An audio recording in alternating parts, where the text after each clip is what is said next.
సిద్దిపేట పట్టణంలో శ్రీనగర్ కాలనీ అర్ధరాత్రి 2 గంటలకు విద్యుత్ షార్ట్ సర్క్యూట్ వల్ల అగ్ని ప్రమాదం జరిగింది. ఈ యొక్క ప్రమాదంలో రజక కుటుంబానికి సంబంధించిన ఇల్లు పాక్షికంగా కాలిపోయింది.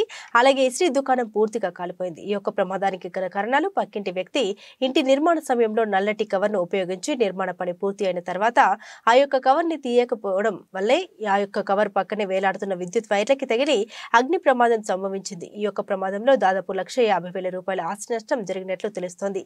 ఎవరికి ఎలాంటి ప్రాణ నష్టం జరగలేదు. వాడుకోవాలన్నా పరదా వేరు దిగి పక్కింటి ఆయన వేరేసి ఇట్లా పరదేసి తీయలే. ఆయనకు ఒక నెల నుంచి చెప్తాను, ఆయన పని అయినా కూడా తీయలేదు. 70,000 ఒకసారి ఆయన 2 పెట్టెలు కబాటు బట్టలన్నీ ఆగిపోయింది. చాలా మామూలు ఇప్పుడు ఊరి వేరే ఇక్కడ నైట్లో పోవాలా, బయటకు వచ్చి మా ఫ్రెండ్స్ బయటకే ఉరికొచ్చి గేట్ తీసి చచ్చిపోయేటోళ్ళే బతికి చాలా ఇబ్బంది అయిపోయింది. నైట్ కొంచెం మీరు సహకరించాలి.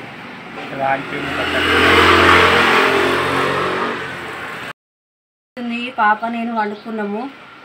గాలి వచ్చి పక్క వాళ్ళది పరదా ఉంది మా ఇంటి మీద, ఆ పరదా వల్ల వైర్ కట్ అయింది. దానివల్ల మేము బాగా నష్టపోయినాము. 70,000-80,000 ఖర్చు అయింది. మొన్ననే ఒక నెల రోజుల కింద చేసినాము. ఇదే చేసుకుంటేనే బతకగలుగుతాం మేము కూడా.